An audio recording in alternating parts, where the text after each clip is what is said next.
Good evening, good evening. It is 6 o'clock. We are calling our Board of Education meeting for Jackson Public Schools to order.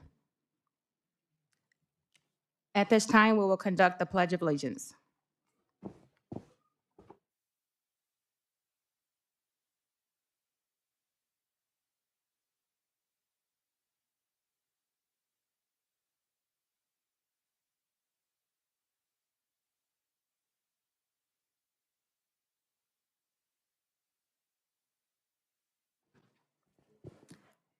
Thank you. At this time, Sarah, would you like to do a roll call for us, please?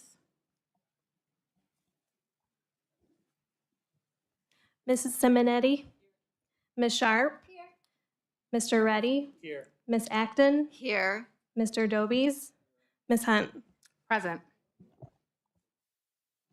Thank you. At this time, ask for a motion to approve the agenda, please. So moved. Support. Any discussion?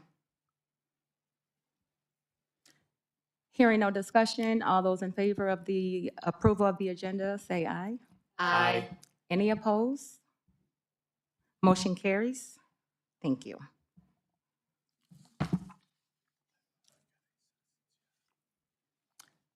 I am not in receipt of anyone requesting to address, any citizens requesting to address the board. Is there anyone that haven't had the opportunity and would like to do so at this time? Please bring your slip forward. Yes?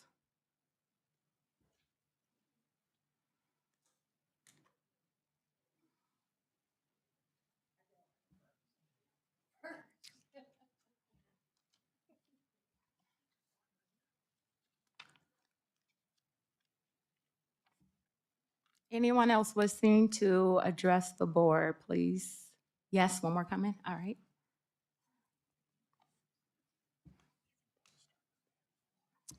Pam Fitzgerald, please.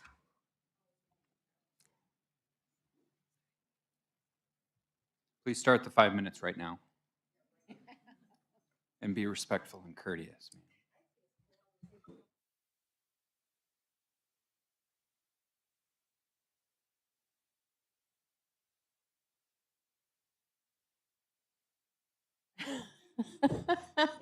Shalonda, that's your job. We've come down to a couple amazing people internally, and a couple things I wanted to do. One was encourage you to make a decision tonight, and I also wanted to say that I think we have two very good candidates, but I also believe that I think that one of them has a breadth of experience K-12, and that's real important. To do just an elementary person or just a high school person, I think really leaves a gap in that. Both of them will get things done, and I'm not going to slam either one of them, but I do want to say that I'm going to support Jeremy Patterson. His breadth of experience, paid and unpaid, within JPS, the importance of JPS history can't be minimized. JPS is a unique district. I used to certify districts for the NCA accreditation, so I got to peek in all sorts of people's business all around the state. And I never, except Portage Northern, I never had that feeling when I walked in that I get when I walk into Jackson High, where there's an excitement, there is diversity, and I think having a history with JPS is extremely important. Jeremy also gets things done, as does Julie. That's not a problem. But I have seen him in serious situations that would require a background of community respect as well as a history within Jackson of fair play and compromise. He has a plethora of experience at all grade levels as an administrator, a coach, a teacher, elementary and secondary principal, and community liaison, far beyond the borders of JPS. He's a fixture on expulsion and reinstatement committees.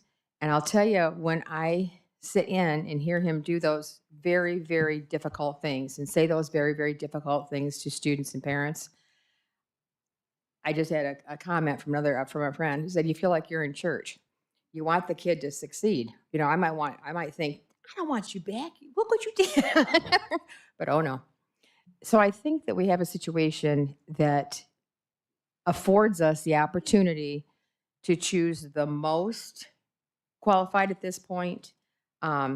He's had occasion to handle curriculum, handbook ratification, budget decisions, personnel decisions at every level and within every bargaining unit. But whomever you support, do not leave here tonight without a 6-0 vote. Make the verbal commitment to support the new superintendent, no matter which one you pick, 110%.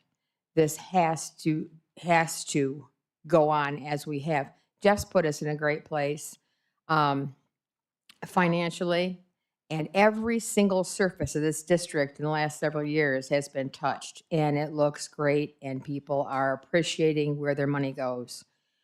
So that's why I'm asking you to make a commitment, and whichever one you decide to pick, you commit 110% to that superintendent's success. I do not want another situation where someone comes on the board specifically to get rid of a superintendent and go through all we've gone through in the last several years. Okay, that's it. Thank you. Thank you, Mrs. Fitzgerald. Shanier Torres.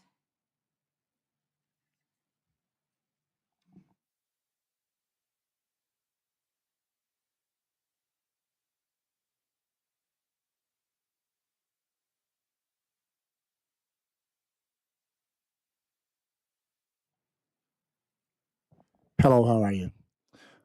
Thank you for having me today. I'd like to give honor to Mr. Jeremy Patterson, who has been a great citizen throughout the Jackson area. We graduated together in 1993 here at Jackson High School, and the work, the effort, the commitment, the dedication that Jeremy has shared throughout his lifetime is unremarkable. As a basketball coach, as a assistant coach, as a trainer, as one who's helped the community in regards to basketball, outings, being informed with the community. It's just a phenomenal effort on Jeremy Patterson's part. I was recently employed in the Lansing area, and Jeremy took the time out to recruit me as a teacher to come here to Jackson High School. And that's unbelievable for the fact that his job that he does now entails a lot more than it says a lot about him reaching out to me to bring me to Jackson High to make the school a better place. He helped me to become certified. I'm so proud of him in regards to the work that he continues to do throughout the community. His character is unbelievable. I vote Jeremy Patterson and wish you guys the best. Thank you. Thank you. Elise? Did I pronounce that correctly?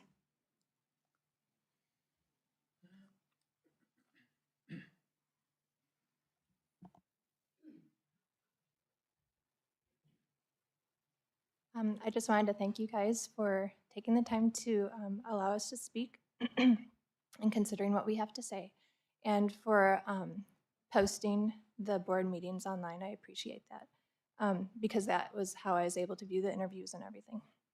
So after listening to the interviews of both candidates, I would politely request for external candidates to also be considered. I did appreciate many of the comments made by the candidates, but I'm curious to see who else might be curious for the position or might be interested in the position and possibly also qualified, while also giving time for the current candidates to maybe strengthen their strategies. I heard a lot of questions that were asked that there weren't necessarily specialized answers given. So if a question was asked, it was kind of a generic, a general, almost a political response, where I didn't hear an answer that was satisfactory to me, at least, and I'm thinking maybe possibly to some of you. So maybe giving them some more time to think outside of the box while also considering external candidates could just help us bring in new perspectives. Just because currently I live in Jackson on Wisner Street, and I have 2 sons, and we do not attend Jackson Public Schools. A big issue of why would be the culture. I have friends who are teachers at Jackson Public Schools who do not allow their children to attend, even though they teach. And their reason would be the culture, and that wasn't addressed enough, I felt, in the responses. That would be something to consider. And then also, I didn't hear a specific answer to the shared time proposition, which could be a win-win for the Jackson Public Schools because we homeschool, but we do a virtual school. We would be interested in some shared time opportunities. So I would like that to be explored more, but I didn't hear any of that. But with a deficit in the budget, it seems like that should be something that we would be considering more. I know hundreds of homeschool families that would be interested in this as an opportunity for them. And it would be an opportunity to get more funding. So that's all I have to say. Thank you very much for your time. Thank you so much. William Baird.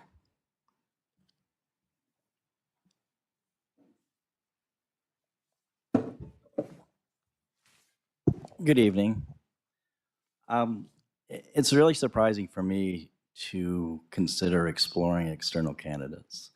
When you think about when the interview process was going and the gentleman that coordinated all this, he stated in front of the board very clearly that you have 2 very strong candidates, which concerns me that we would even consider looking at external candidates when you have the strength with 2 people right in front of you.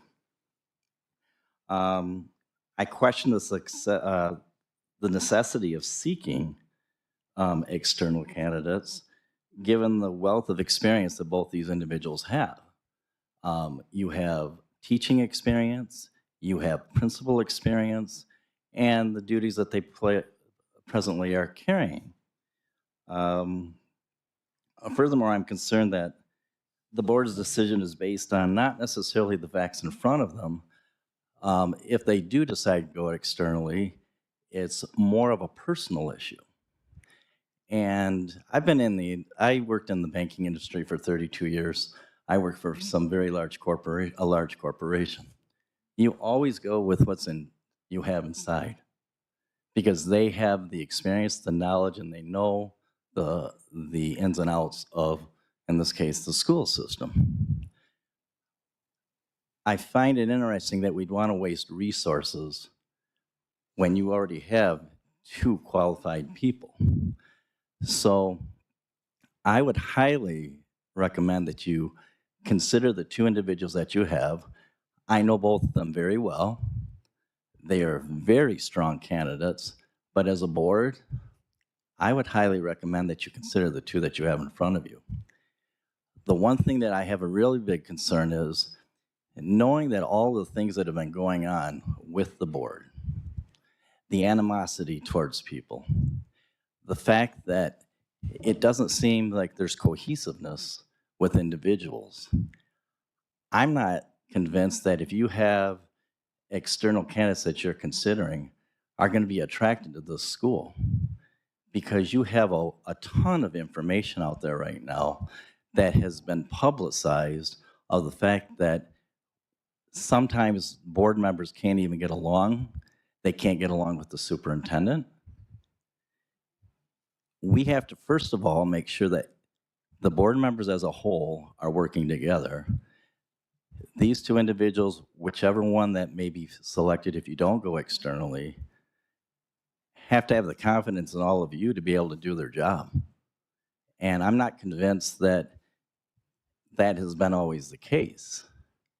So with that said, I hope you strongly consider using the individuals that you have presently. Thank you, Mr. Baird. William Hastings, please.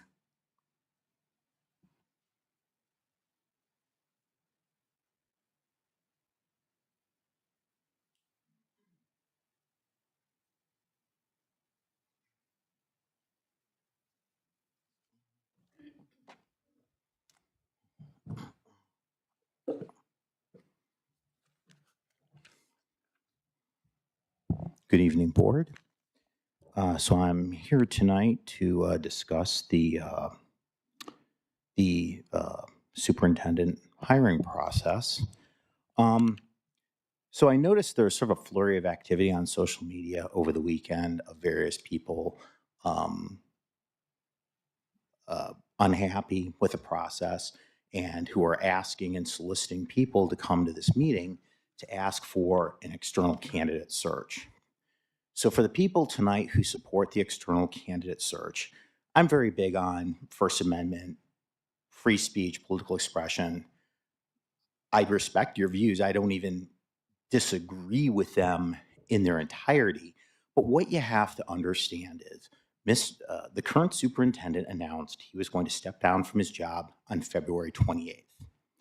It's May 6th. If there was a time to inject or to incorporate an external candidate search into this process, it should have been back in March. I mean, we're on item 6 of this agenda. Item 8 is going to be this board formulating a recommendation based on the interviews they've already had. So again, as I say, I'm not opposed to the people supporting the external candidate search. I think actually there's a lot to be said for it, but it's very, very late in the day. It'd be like if my kids came to me on Christmas afternoon at 3 p.m. and said, we don't like what we don't like what you have set for Christmas dinner. We want something different. Well, you know what? I'm already prepping and the stores are closed. It's kind of how it goes. It's very, very late in the day to do that. So yeah, so I think that's what we're going to look at is the 2 internal candidates. And I will say, regardless of the board's final recommendation, which again, we're going to hear tonight, is that both candidates, you have to understand that I think one thing Jeff Beal has attempted to do is delegate a lot to his subordinates in the administration and, not to sort of, whole hog, keep all the power to himself. So I think it will kind of speak well to either candidate whom you look at. I have my favorite, but it doesn't really matter, that they have had a chance to build and grow in those subordinate positions. So that's it. Thank you. Thank you, Mr. Hastings. At this time, we will move to item number 7 on the agenda, the Bond Planning Committee presentation. Please come forward. Yeah, you got to come up. You look good, by the way, in the Viking apparel. I like that. Hey, real quick, this process is one we've done before, and I want to make certain that everybody understands when we look at a bond, we take this matter very seriously, and we do a lot of community outreach. There's a lot of folks who come to the table who have the best interest of JPS at heart and who really take a look at what we have available, what our proposition might look like, what are our needs, and we spend several weeks reviewing the process. And so I am thrilled tonight. Christy, I think you're going to lead us off. Yes, I am. All right, so I'm going to let Christy Dillon, you're going to lead us off, and I'll let you kind of roll this through. This group, you guys are part of the committee that's been working on this, and as is the case, or often the case, we let this committee come and make the presentation to the board because it's not Jeff's bond. All right, this is a Jackson Public Schools bond. It's not just JPS. This is our community because we're talking about building the future of our community. Yep. All right. So thank you all for being here tonight. My name is Christy Dillon, and I am a proud and loyal JPS alumni, along with my husband from the class of 1995. We have two sons who also are alumni. They graduated in the class of 2020 and the class of 2023. So we really bleed Viking.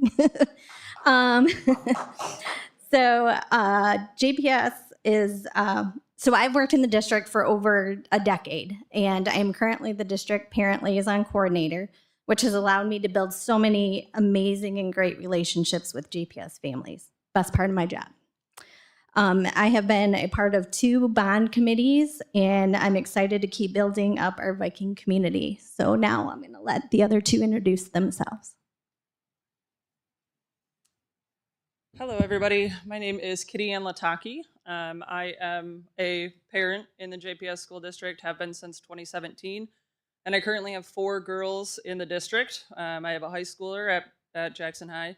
I have one at Parkside. I have 2 at Sharp Park Academy, and I have a 5th one that's not quite ready for school yet. So I don't have any alumni. I'm not an alumni of Jackson Public Schools, but I will have 5 coming through these doors at some point in time in the near future. So I personally am extremely invested in this bond. This is my first opportunity to be a part of any sort of planning commission for JPS, but I will see the impacts, and my daughters will see the impacts of this bond and our future ones, over and over and over and over again.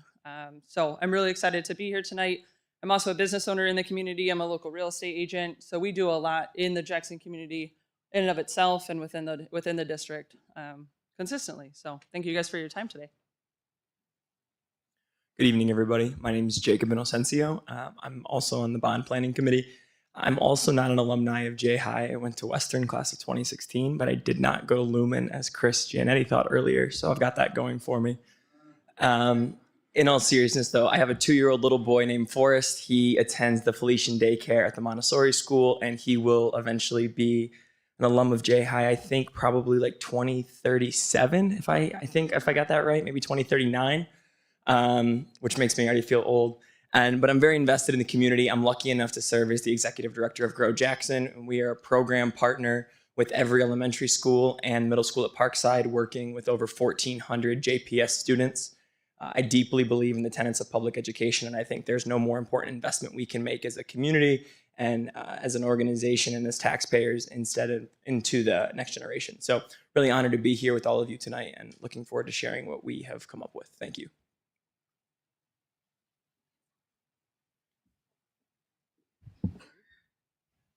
Okay, let me adjust.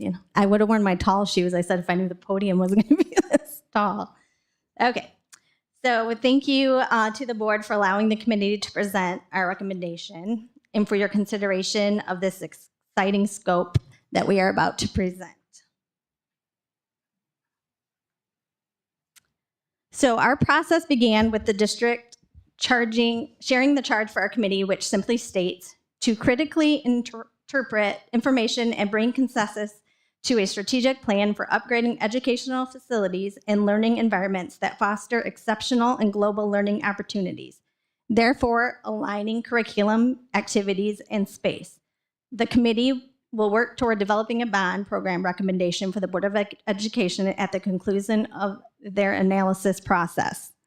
And also, Kitty Ann just passed out a copy of this board presentation, so that way if you want to make any notes or see it up closer.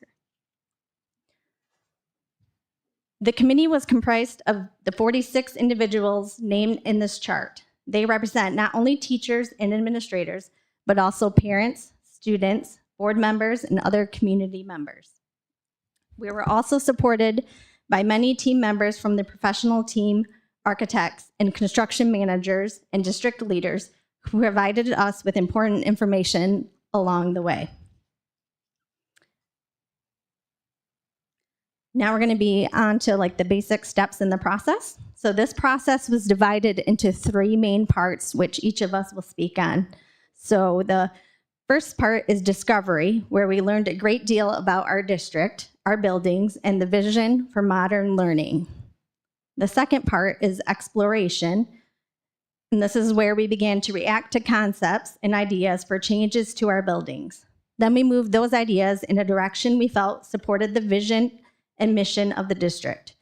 Finally, the recommendation phase where we are at tonight. Our committee had 4 key meetings and 2 community engagement sessions.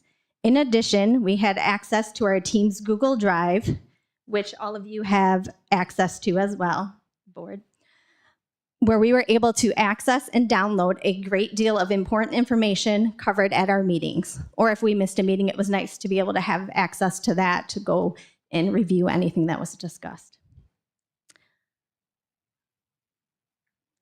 These images illustrate some of our work sessions. It was great to see the continuity of attendance at each meeting and the energy generated in the room through our discussions. So this is actually one of our favorite parts. I was a part of, like I said, 2 bonds, and I really enjoyed this part where we got to kind of build up what pieces that we thought were important in the bond. So that's kind of where you see on the right there, those Lego pieces, where we put important parts that each of our groups felt were what we wanted with this bond. Okay, so now we're at discovery. I'd like to take you through the process we undertook, beginning with discovery.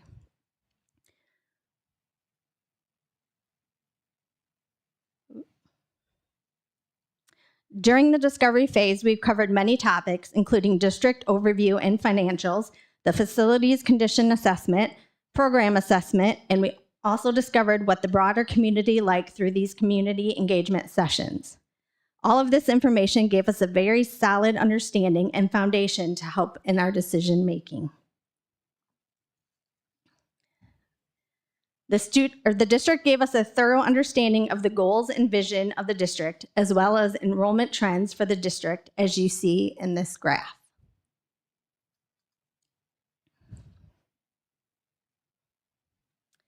The statistics for every building owned by the district were shared. Although many wonderful things were accomplished in the 2018 bond program, our buildings, minus Cascades and John R. Lewis, are still on average 78 years old.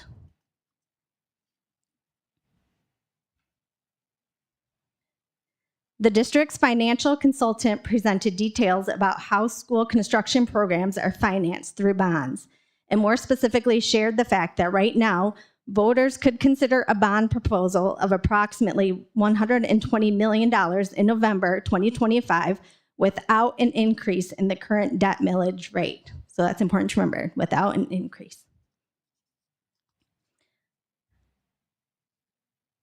We also learned about the state statistics with regard to school elections. When a bond proposal does not raise the millage rate, voters have passed those proposals 84% of the time, compared to only a 51% passage rate if there is an increase to the millage rate. That is why many districts take advantage of these windows of opportunity.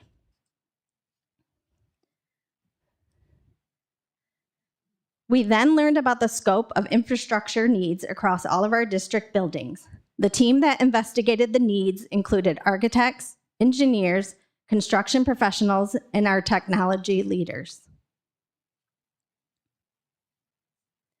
They visited all of our buildings and compiled data on roofing, electrical, mechanical building systems, and conditions.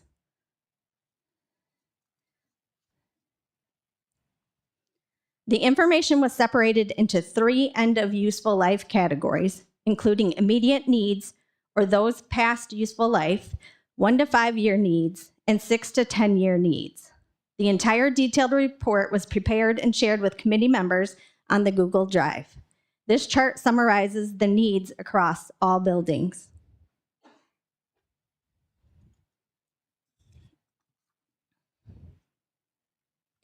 Upgraded heating, ventilating, and air conditioning systems were reviewed as well to provide more comfortable and healthy environments for our students and staff. And I'll tell you, the air conditioning was the first Lego block everybody put on there. Okay. Another important aspect of evaluating our schools included the program assessment. This is where the professional team looked at the district's curricular vision and goals and the spaces that house our programs to see if upgrades are necessary to allow programs to flourish instead of impeding activities. The program assessment looks at the relationship between curricular vision and goals in the spaces that house the district's programs. The question they were trying to answer is how might the school environment better support teaching and learning?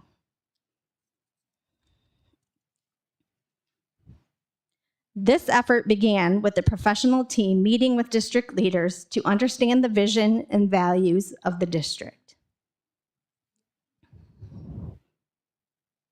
JPS's vision to create a culture of academic excellence and workforce readiness, where all students become lifelong learners, translates into the values that the professional team used to evaluate whether spaces support the vision and values.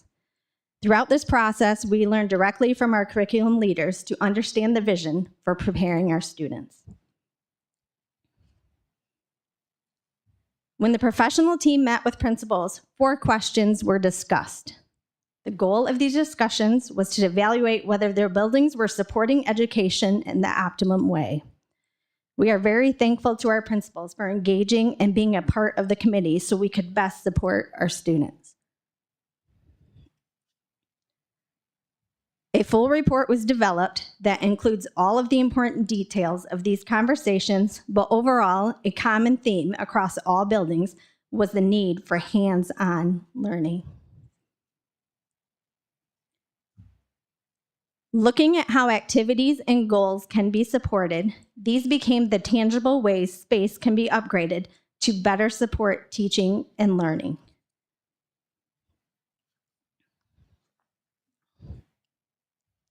Here are more thoughts on possible areas for upgrades.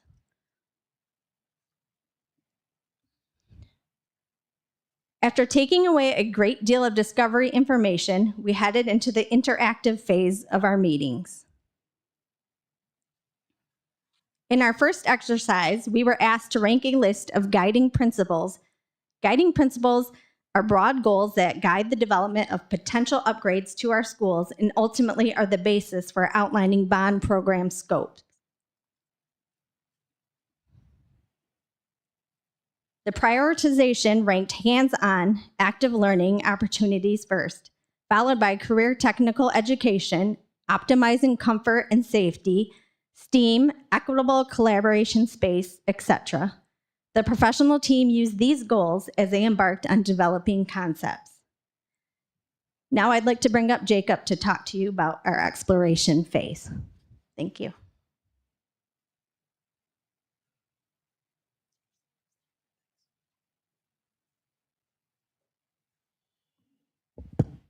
Okay, so at this point, we're going to talk a little bit about the exploration and just want to highlight for you that there's going to be a tremendous amount of consensus. I know many of you were already involved in the process in some capacity, but there's a lot of consensus from the entire committee about what the needs are from this bond. So at this point, the professional team took all that was learned through the facilities and program assessments, overview, and our ranking of the principles, and began to conceptualize what might be needed at each building. So as the exploration began, the professional team shared these conceptual directions with us and then articulated how the ideas connected back to the guiding principles and those needs that were identified in the discovery phase. The comprehensive ideas shown in these conceptual directions was accompanied by a detailed description of the proposed upgrades, as well as images to depict what might be achieved at each building, which you can see here. A great deal of feedback. Oh, 1 second, sorry. Maybe. Where should I point this? Up? Maybe. I don't. Okay, great. Sorry. A great deal of feedback was shared based on the exercises and discussions that took place at each meeting, and the feedback helped guide the the professional team in refining the concepts, keeping true to the guiding principles established up front, but leaning into the majority direction of the committee. And as I said, that direction was pretty resoundingly on the same page.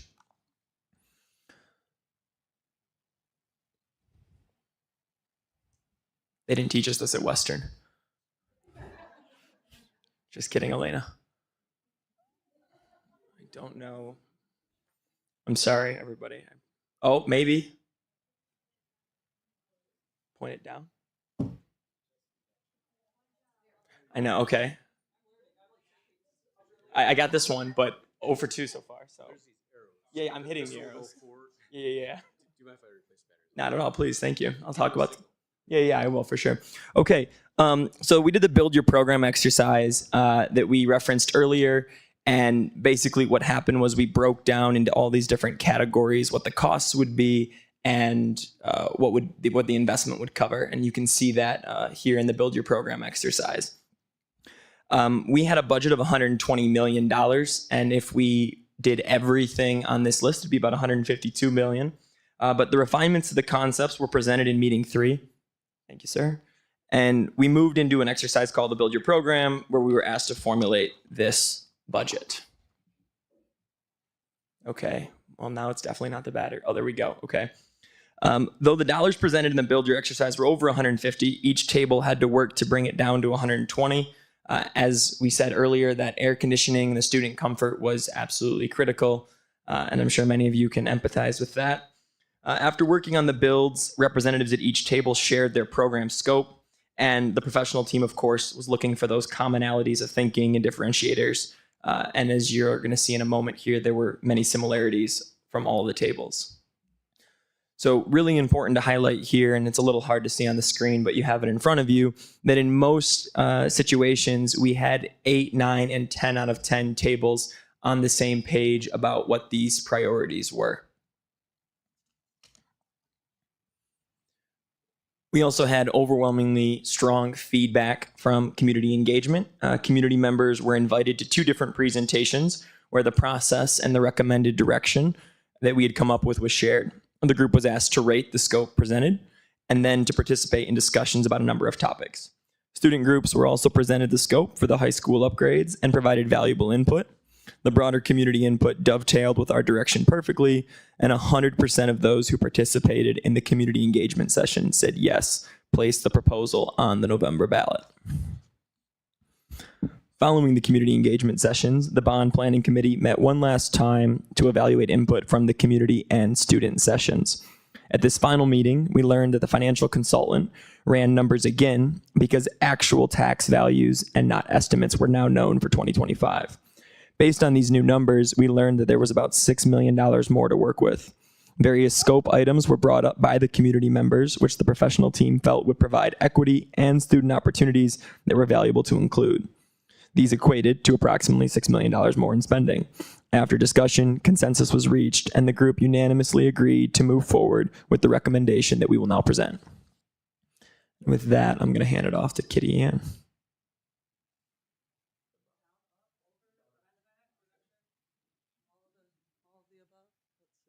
Oh, I turned it off.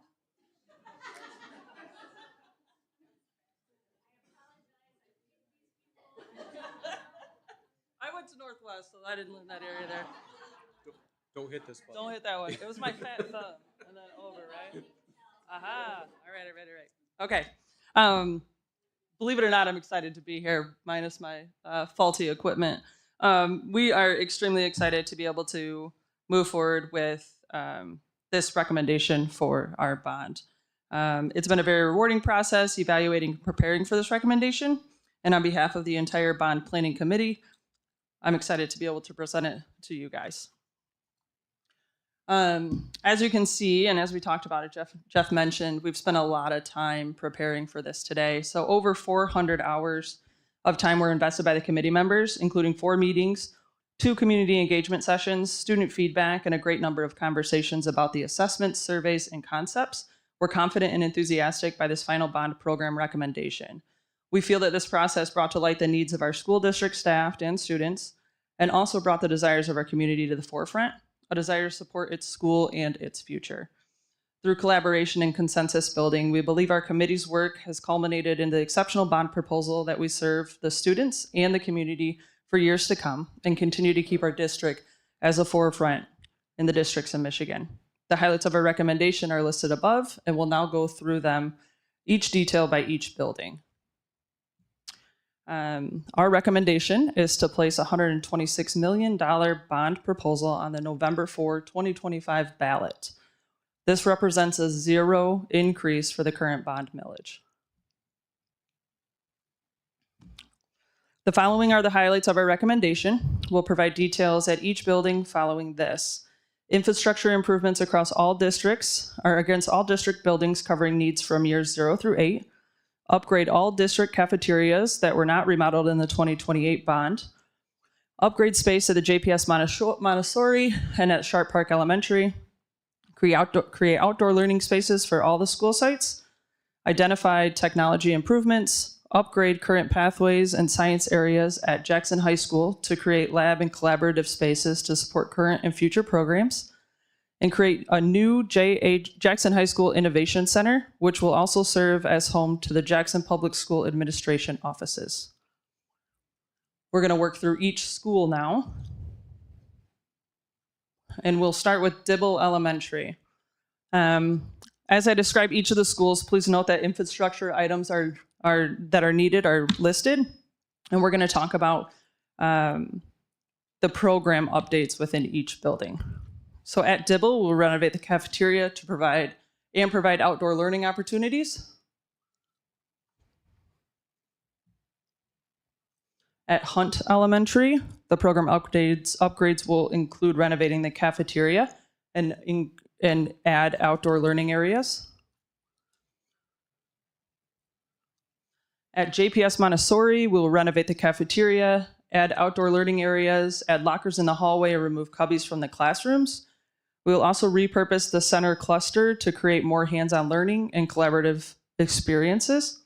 We'll also repurpose the stage area for office, storage, and conferencing space. Northeast Elementary program upgrades include renovating the cafeteria and repurposing the stage, as well as adding outdoor learning space.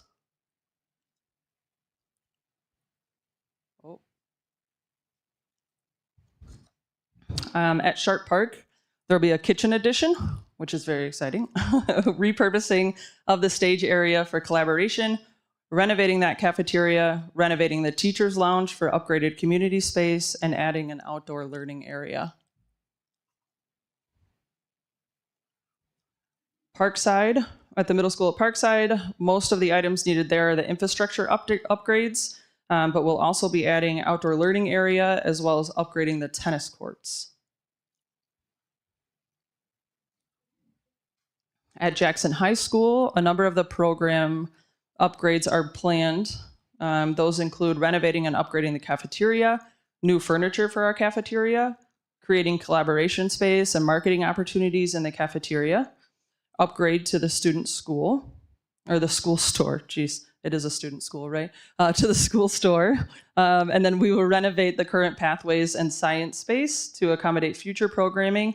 And finally, we will also be adding an outdoor learning area. Additionally, at Jackson High, there are a lot of infrastructure upgrades coming. This includes upgrades to the stadium and restoration of the tower.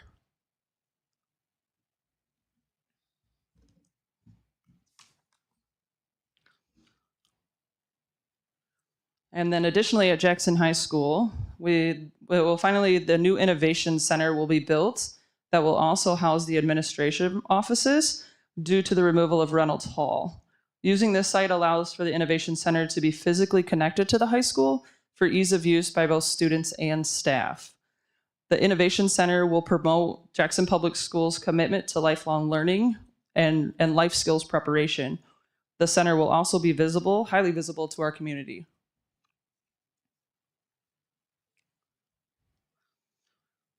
To conclude, I'll once again share the financials. This is a per building breakdown. There it is. Per building breakdown, the scope is achievable within that 0 increase to the current debt millage.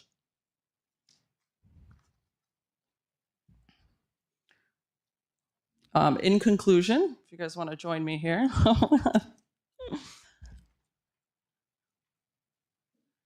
I know I speak on behalf of all three of us, and we just want to give a big thank you to everybody who's in this room and to our school board for considering this bond proposal.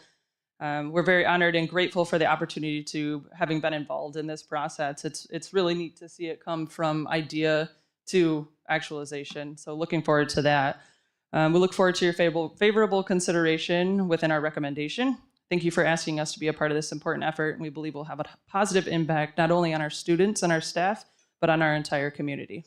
Thank you, guys.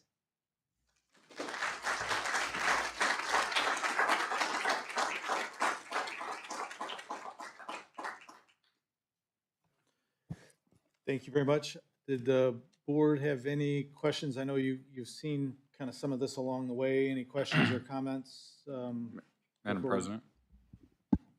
Yes. Happy to be a part of this. I think there's been a lot of incredible work invested by the bond committee and the community to put all this together, and it's really exciting to see that we potentially have even more resources to expend improving our district. Just to kind of keep the ball moving forward, I'd move that we direct the superintendent to initiate the process to advance the bond proposal as presented here tonight and take all necessary steps to prepare and recommend at our May meeting ballot language for placement on the November 2025 election ballot.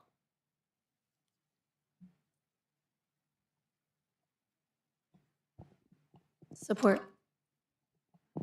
We have a motion on the floor, a support. Any discussion? Yes. Trustee Hamilton. So a couple of questions. The window of opportunity that was mentioned in here, are you answering questions, Jeff? Is this that we're directing you? Okay, so the window of opportunity, I think it's important for us to understand why it's important to do this right now. Is there no other opportunity ever for us to have another bond put on the, is the window of opportunity, and that other question I'm asking as far as whether there's another opportunity at some other time to have a bond, do those questions go together? Are they separate? Help me understand that. I think the broader conversation is how schools are funded. And I'm going to give you a real quick answer is when we structure our bond debt, that bond debt rolls off as property values increase in our community. We knew when we passed the 2018 bond that our property values would increase, and that allows us to collect less taxes to pay that debt. By holding the tax level steady, we could take that taxes that we could collect and apply that to pass the bond now. And there's a reason that now is important, is then that tax dollar will diminish and we'll have to go back and ask for new taxes. Back in 2018, we had to ask for roughly 3 mills in increase. That was a huge lift as we went to our community and said, hey, we've got crumbling concrete and our buildings need repair and we need to do something right now. And in order to do that, we had to ask everybody to raise their taxes. As you saw, that's a flip of a coin as far as passing the bond. When you are able to offer a bond with no increase, you have a much higher, 81%, I think was the number on the screen, success rate. And there are a couple of stages coming forward, right? We've got one next year. We'll have another one in about 2032. We'll have another one in about 2040, and about another one in 2045. And so they come around periodically as our bonds are structured that way to come to maturity. And so when we look at how that works out, it really creates this cycle for us that allows us to address our infrastructure needs. And that, by the way, is how schools in Michigan are funded. There's no state fund to build new buildings or no state fund that provides for the repair and maintenance and upkeep of our facilities. So the answer to your question is we need to do it now, or the lift will be, we'll have to ask for new taxes in order to get it done in the future. So that's probably the short answer. So if I'm understanding you correctly, thank you. If I'm understanding you correctly, the window of opportunity is in the fact that we currently already have a bond, or we're already collecting monies from our community. These monies that we collect, we can only use those monies, or the infrastructure rather, that the district needs to address can only be addressed through those monies that we're currently collecting. The window of opportunity is that because we're already collecting it, we're asking the community to say, yes, let us keep collecting it, and we're not asking them to raise it. the other part of that is that if we don't ask for this right now, we could ask for it later, but it would be more difficult because because we'd have to raise taxes essentially. Thank you. One more question for you. What was the average number of folks that we had at the community meetings? I know we had staff and teachers but like about how many parents did we have aside from like just staff and board members and folks at the meetings? How many of those were at the community meetings? Community meetings, yeah, it might be a better question for Chris. I would say probably about a third represented. What's a third look like? What's a number? Well, sorry. So I would say that we had about 10 to 12 parents at the meeting, about a handful of community members, a lot of crossover staff and family. So a lot of our staff has kids here. So on average, we had 30 to 40 at these meetings. A lot worked for us. Some were just straight community members. Some were dual purpose. They were community members and they had kids in our school. Some were dual purpose as they worked for us and had kids in our school. So that's the amount of people, but how we broke them down, we didn't, because so many people cross over from different parts because we're Jackson, right? So everybody's sort of related around here and everybody comes to these meetings, but it was a mixture of staff, parents, and community members. And then we personally went to the classrooms at Jackson High and did the surveys there with them. Surveys at Jackson High with teachers or students? Students, and we also went to the 8th grade in Parkside. Awesome. So we know they're not coming to our meeting. They don't have a way to get there. Right. So we personally went over it and sent out and did surveys with them. Really interesting to listen to the 8th graders and the differences in high school, and you see the maturity level. But they were all excited about the Innovation Center for sure. Thank you. Just to dig into your question, your answer just a little bit. And it makes sense because Jackson's pretty small and, we're all related, like you said, to some degree or another, whether we want to be or not. Anyways, though, it sounds like, just if I'm hearing you correctly, the meetings in general had about 30 or 35 folks or so. The community meetings had about 10 folks or so? Oh, no, I thought you were asking about the community meetings. Yes, so yes, the so community those meetings is had where about we 30 had folks. 30 to 35 people at those, but our bond development committee was way over. That was the list of everyone who really attended on a regular basis.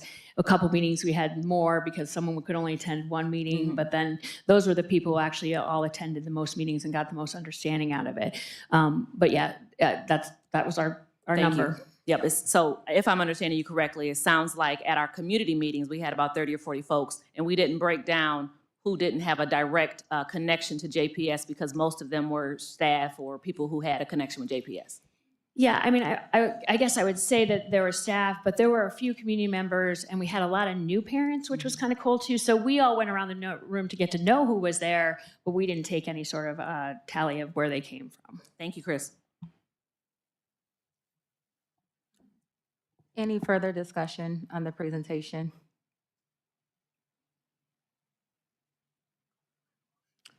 All right, we have a motion and a second. We will call the vote. All those. Can you clarify what we're voting on again? Derek, would I'll you- restate my motion. Move that the superintendent initiate the process to advance the bond proposal as presented this evening and take all necessary steps to prepare and recommend to us at our May 20 meeting ballot language for placement on the November 2025 ballot. One thing real quick. I can get everything. I can't promise the ballot language in 2 weeks, but I can get everything else, the timeline, the treasury, all of that for you by the 20th. The lawyers have to do the language. ballot language, but I'll get you close. I just can't promise that on the 20th. All those in favor? Aye. Any opposed?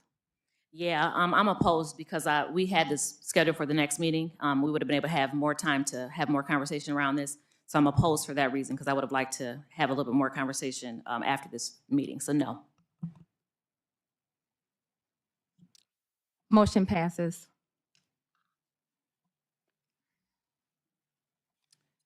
All right, at this time, we are going to move to agenda item superintendent interview recommendation. As we prepare to engage in this discussion, I would recommend that we pause As a courtesy to give the opportunity for the two candidates to leave the room. Mark, if you would, please. Shalonda, can we also dismiss our bond committee as well? From the, Yes, okay. yes, yes, Thank yes, you yes. guys very much. We appreciate you.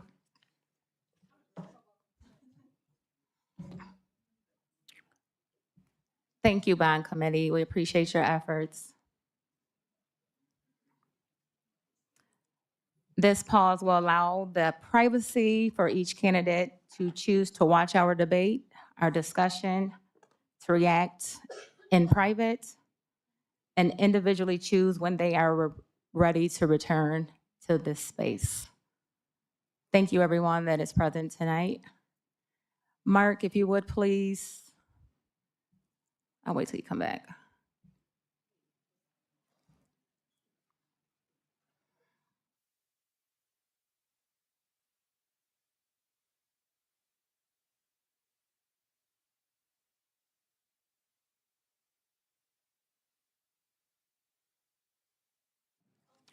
At this time, we're just going to wait for Mark to return to the room.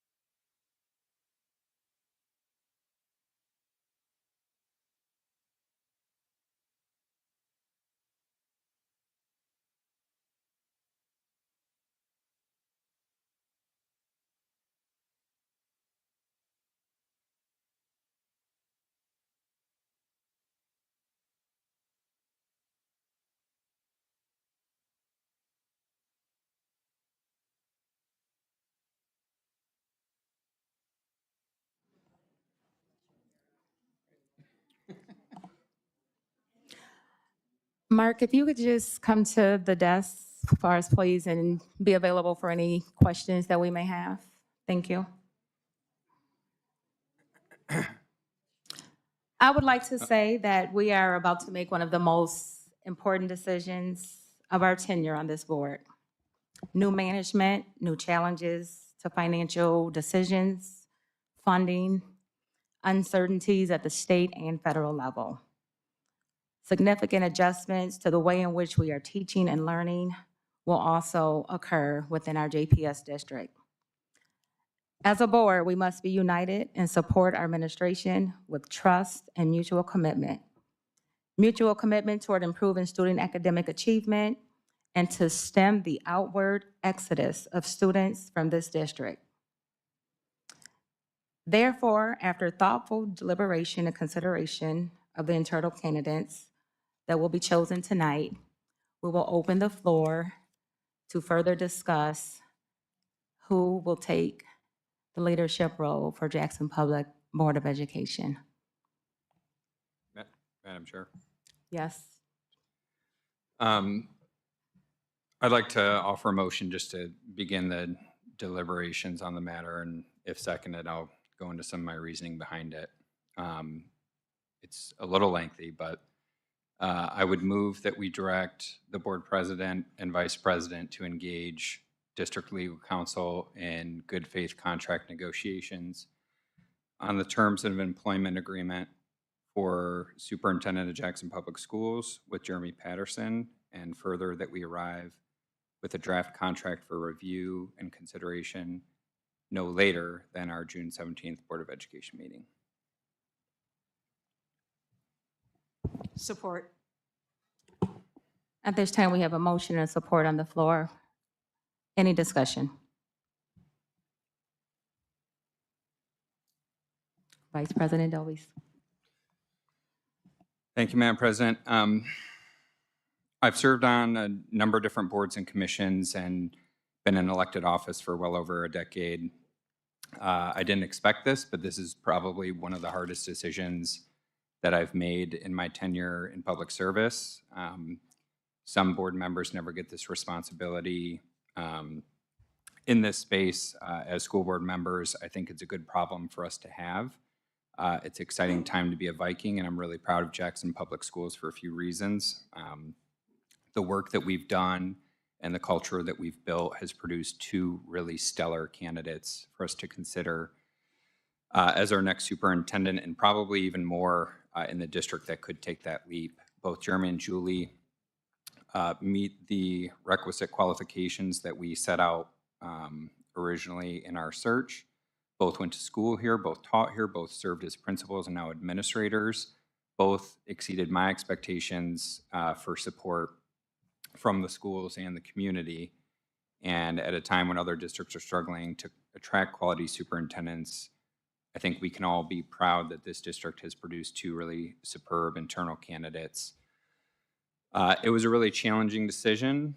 That's why I asked for some more time in between the interviews and tonight. Jeremy has some incredible leadership skills. He's been a coach and mentor to many across our district. I've answered a lot of calls on his behalf from community supporters who have seen him put our values into practice and spoken to folks he's directly recruited in our district. He's worked at the elementary, middle, high school administrative levels. He's well respected in the community, well-rounded, passionate, and determined. Julie has a really intricate knowledge of curriculum and instructional design. Frankly, I knew less about her in this process and was incredibly impressed at her interview and blown away by her written responses to our questions. I've heard a lot of praise from those that she supervises at the elementary level. She's well liked by our teachers and the teachers union. No doubt she understands what our curriculum and instructional needs are for enhancing academic achievement and supporting our principals in those buildings. Both would make excellent superintendents. And I've spoken with both personally. I think this is important. They've expressed the desire to work with the board and not to work the Board of Education. In my conversations with each, they assured me that they'd maintain that kind of relationship with the board and made commitments to prioritize a healthy relationship with the JEA and the teachers that they represent. I view this as an opportunity for us to reset the relationship between the board and superintendent and set clear expectations. What I weighed through this process is not only our priority to advance economic achievement, but how else to grow our district, bring new partners, manage the human capital, finances, the facilities to make our district successful. Our bond vote tonight shows an immediate need to have someone in our community who knows how to drive that conversation in the community. I know both Jeremy and Julie are already critical components of an incredibly talented cabinet, and both have expressed that they're all in for the district. I made my decision thinking of this more as building a team of who would be the best at playing what role to truly serve the students of the district. While we can only select one superintendent, I do see Julie playing an elevated role here in advancing academic achievement as a deputy superintendent role with the responsibility for advancing that curriculum and instruction for our buildings. Nobody has proven more capable in that space, and I think the feedback we've received validates that. Ultimately, this is about building our team. I think we need to do what it takes to keep both of those high caliber individuals at JPS, and look forward to being able to come out of this meeting with both of those candidates continuing to feel that they can be all in for JPS, that they're both valued members of the team, that they're both needed for this district to be successful, and they're both needed to continue ultimately to deliver for the kids that we serve, with the understanding that this board will do whatever it takes to help them each see continued success for JPS. So that's kind of the reasoning that I came to my decision. Thank you, Vice President Dobies. Anyone else would like to speak? Trustee Hamilton. All right, so I didn't speak at the last meeting because I wanted opportunity and time to, really process what I had been hearing or what I had heard during the interview, and then also to be able to hear from parents and different ones after the fact who were watching and who were here. So I'm grateful that I had that opportunity to be able to listen. I'll say about Julie, I've had opportunity to work with her for the past 5 years and have heard amazing things about her as a teacher and as a principal. She gets glowing reviews in that space. And, you know, her interview, though, while listening to Julie, I think it revealed, for me, revealed a deep disconnect with the diverse population that we serve here in this school. Not all leadership and not all roles can be scaled. And sometimes individuals just can't scale up. So while she was definitely probably, you know, at least from all the information that we heard that I've heard regarding her as a teacher, it does not sound like, based on her interview, that she understands the diverse district that we have and the needs, the innovation, the creativity, the thinking outside the box that would be necessary for somebody who's leading a district of our kind. So I would not support Julie for that reason. Jeremy, I was concerned with Jeremy. So Jeremy, you know, he's been groomed and, you know, given opportunity to operate more in a superintendent role, so potentially he could take on this role at someday. But during the interview, he gave the board a gift that really concerned me. As small as it is, you know, to bring a gift during an interview, it just did not sit well with me. It felt like, you know, almost like bribery. It felt almost like, you know, influence. I want to try to influence you to think better of me.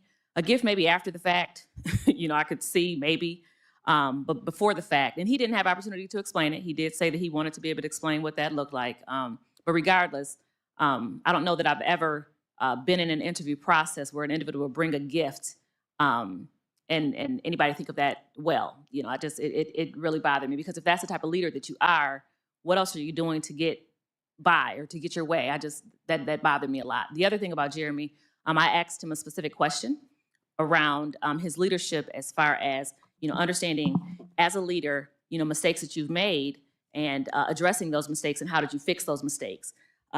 Jeremy, he was unable. He did not answer that question at all. He didn't even come back to the question. You know, he said, I'll come back to it. But as leaders, if we are unable to acknowledge our mistakes, leading a district or any type of space, you know, even as parents, you know, a lot of you all know I always come back to the parent example, because I am a parent. But even as parents, but especially somebody in a space like this, your inability to acknowledge mistakes, to acknowledge them as loudly as you've made them as a leader, is very telling, you know, because how can we trust you? How can we trust that you're self-reflecting? How can we, you know, how do we know that you're hearing us? How do we know that you are, you know, addressing the concerns that we have, that because you've listened to them? How do we know that you're honest with us? If you can't, you know, as a leader, be humble enough to say, you know what, I made a mistake. You know, I've definitely made mistakes in different spaces, and I'm a loud person when I make a mistake to say, you know, I made that mistake. That was wrong of me. You know, I'm going to move forward in this way. If you can't do that as a leader, then to me, you're not a leader. You're not a leader. You're somebody who's been polished. You're somebody who's been groomed. You're somebody who knows how to say the right things. You're somebody who's giving gifts to get your way. But as a leader, leading a district with a bunch of different people, a lot of diverse perspectives, you're going to clash, you know, just naturally so. And that's okay. Clashing is okay. What's not okay is acknowledging, you know what, I should have listened to you.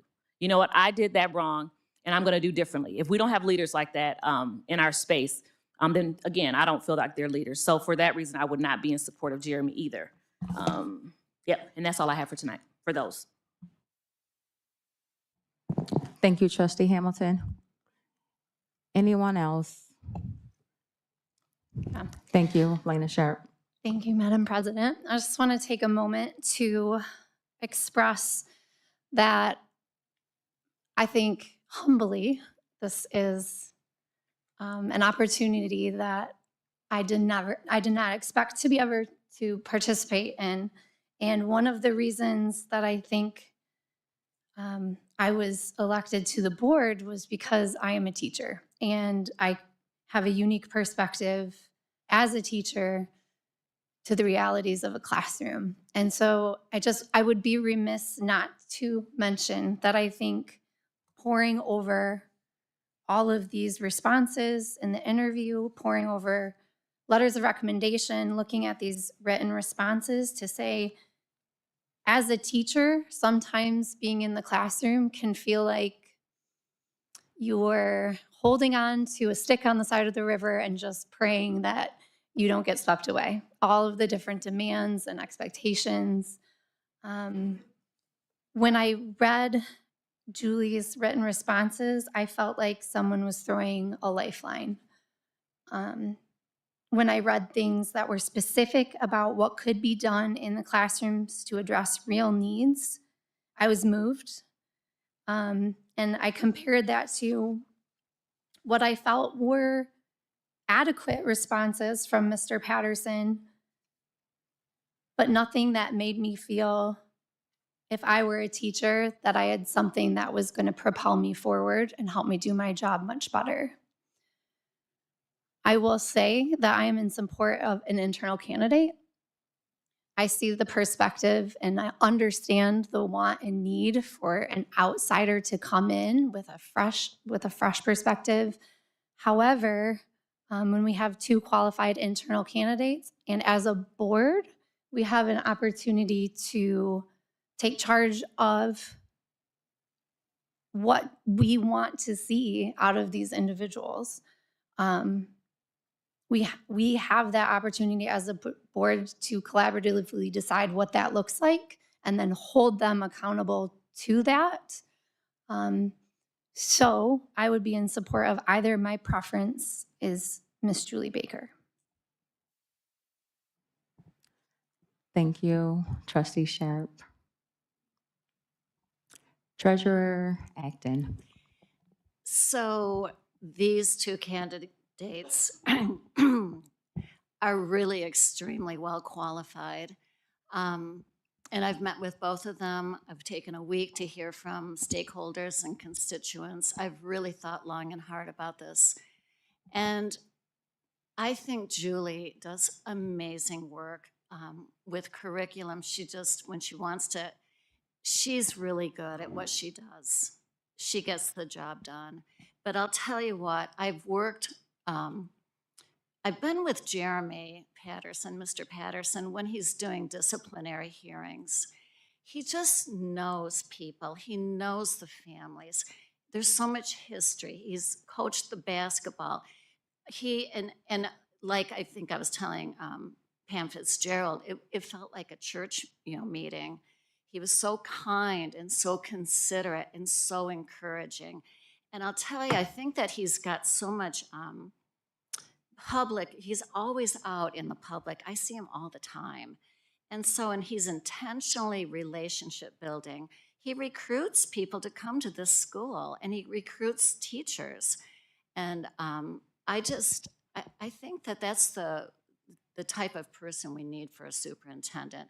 He's highly visible in the community and he's got the credentials. He's worn every hat. And I think that I would be delighted to have him as our superintendent. Thank you.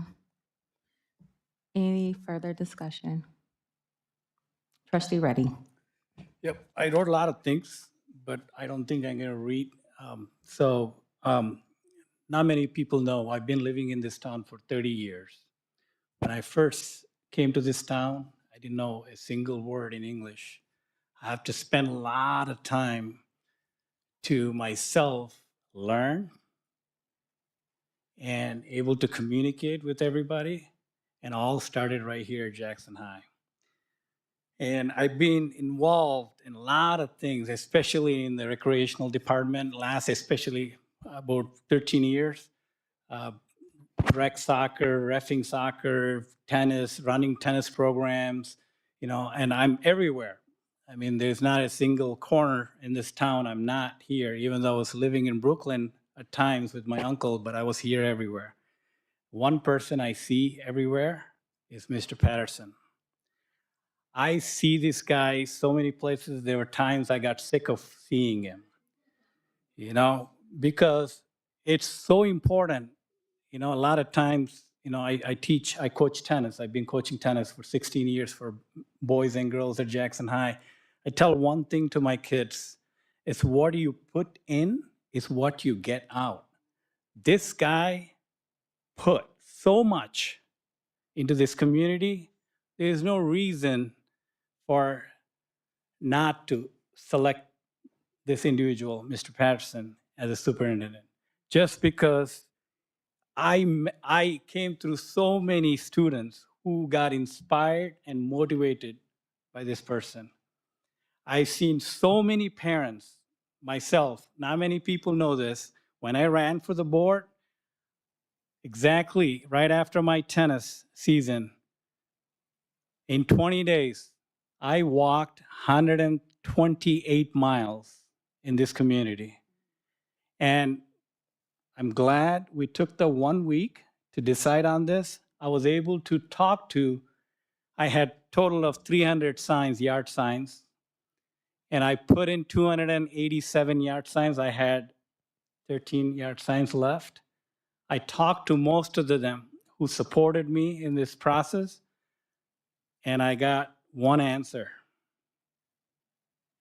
and that is Mr. Patterson to be the next leader for JPS. So I hope this board will make the right decision to move forward and succeed together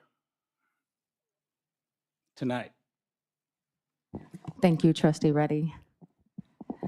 I too have had the opportunity to speak with our constituents, many different teachers, parents, stakeholders in the city of Jackson, and overwhelming positive reaction for support of Jeremy Patterson.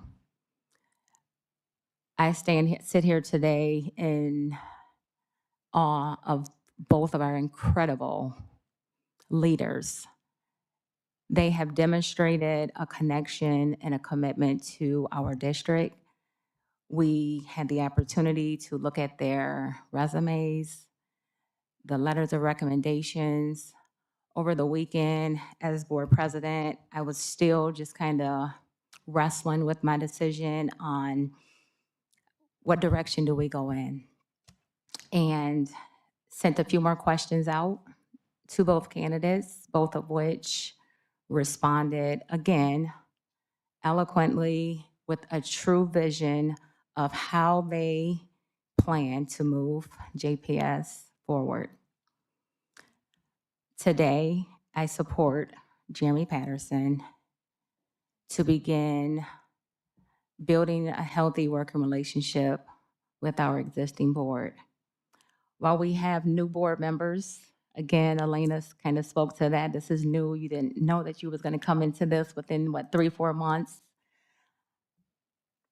But we've tried to prepare you.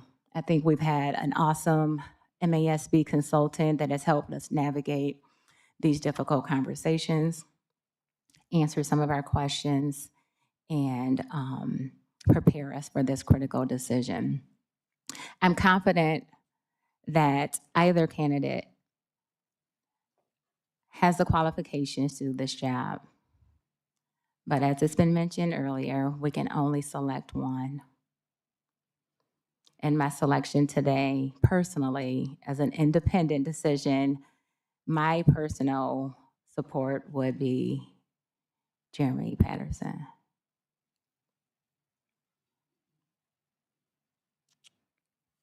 Any further discussion? Hearing none, at this time, we will take a roll call vote. You conduct that. Yeah.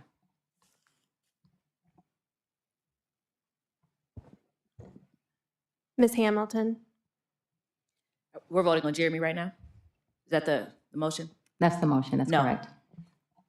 Ms. Simonetti, Yes. Ms. Sharp, Yes. Mr. Reddy, Yes. Ms. Acton, Yes. Mr. Dobies, Yes. Ms. Hunt. Yes. Motion carries 6-1.